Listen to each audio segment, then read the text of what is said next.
Right now, somewhere in America, someone with $12 in their checking account is about to get hit with a $35 overdraft fee. The bank doesn't even blink. They call it a service fee, but let's be honest about what it really is. A penalty for being broke. Have you ever wondered why the people with the least money always seem to get charged the most? Here's the truth nobody tells you. Your bank doesn't treat everyone the same. It treats you completely differently, depending on how much money you've got sitting in that account. And there's an actual ladder here, one most people never even know exists. I've watched people get crushed by fees they didn't deserve, and that's exactly why I started studying how money really moves in this country and how wealth actually gets built. I'm Jason, and today I'm walking you through every single rung of that ladder, how you get treated at every level of wealth, from $0 all the way up to $25 million. Once you see it laid out, you're never going to look at your bank account the same way again. At $0, your bank doesn't see a customer, it sees a paycheck waiting to be skimmed. I remember getting hit with a $35 fee when I had $12 in my account, and that single fee took me from broke to negative in about 10 seconds. Drop below $100, boom, a fee.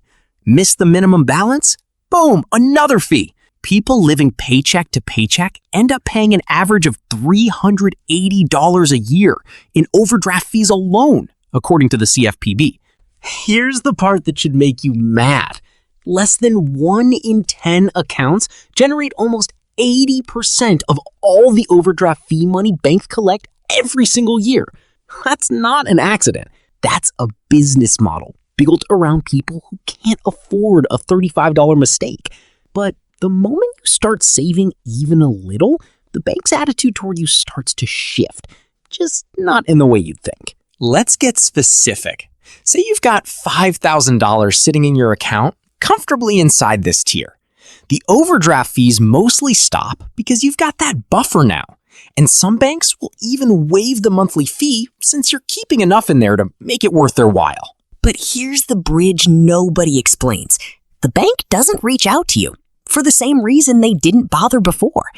$5,000 isn't enough for them to actually compete for your business. So they just let you sit there on autopilot. And that autopilot is costing you more than you think. The average savings account in this country pays you under 0.5% a year, while a basic high-yield savings account is paying around 4% right now. That's not double. That's not triple. That's roughly 10 times more for doing absolutely nothing except moving your money to a different account. You're stable now, but you're still invisible. Just a more comfortable kind of invisible. And that's exactly why the next number matters so much. Because the moment you hit 6 figures, the bank finally starts paying attention to you on purpose. Now, let's talk about 6 figures, because this is where the bank actually starts paying attention. I remember thinking hitting 6 figures meant I basically made it. Like, the hard part was over. The reality is a little different. Once you cross around $100,000, real perks start showing up. Banks like Bank of America have an actual named tier that kicks in right around this number, complete with fee waivers, a mortgage rate discount, and a boosted rewards bonus on your credit card. It feels good. It genuinely does. But here's the truth.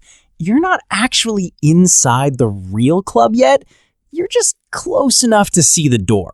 Chase doesn't even open their private client program until you've got around $150,000 sitting with them.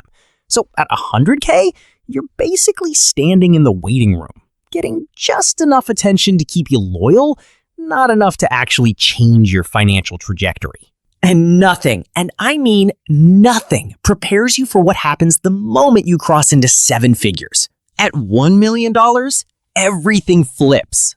This is the exact number where Bank of America's top tier even exists. Their premier status doesn't start until you hit 7 figures. And once you're there, you're not getting fee waivers as a courtesy anymore. You basically don't get charged fees at all. When I first hit this number, I genuinely thought I'd cracked the code. Like the game was basically won. A real advisor gets assigned to you, someone whose entire job is managing your money and making sure you don't move it to a competitor. You start getting access to investment products regular customers never even hear about. Things like managed portfolios and private investment opportunities, the kind of conversation that used to only happen behind closed doors. The relationship flips completely. The bank isn't squeezing you for fees anymore because at this level, you're actually profitable to keep happy. And for most people, $1 million feels like the finish line. But the gap between this tier and the next one isn't measured in thousands anymore. It's measured in an entirely different universe. You haven't even seen the real gap yet. At $10 million, you're not just inside the private bank anymore. You've entered the tier almost every major bank built specifically for you. JP Morgan, Goldman Sachs, Bank of America, they all set their real private banking line right at 10 million. Citi takes it even further. You need 10 million invested with them, but they also won't fully open their doors unless your total net worth, everything you own, hits 25 million. At this level, you don't have one advisor, you have an entire team. Someone for investments, someone for tax strategy, someone for estate structuring, all coordinating quietly in the background. The fees that crushed you back at the $0 tier basically disappear here too. Except this time, it's not because you asked nicely. It's because the bank is competing to keep you. The same system that fined you $35 for being broke will now waive almost anything to keep you happy. The exact same banks, the exact same system, just pointed in a completely different direction depending on which side of these numbers you're standing on. And I'm not telling you any of this to make you angry. I'm telling you because nobody explained it to me either, and it cost me time I can't get back. So here's what I actually want you to take from this. Remember that person from the start of this video? The one with $12 getting hit with a $35 fee? This is exactly what I want them to know. You're not stuck because you're bad with money.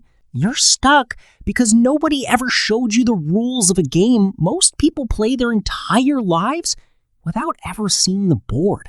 Once you know how banks actually treat you at every level of wealth, you stop reacting and you start climbing on purpose.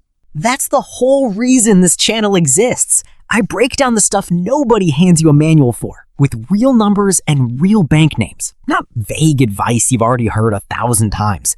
If you want the next breakdown, the one where I show you exactly how to start moving up this ladder for real, subscribe, because that's genuinely all I'm making content for.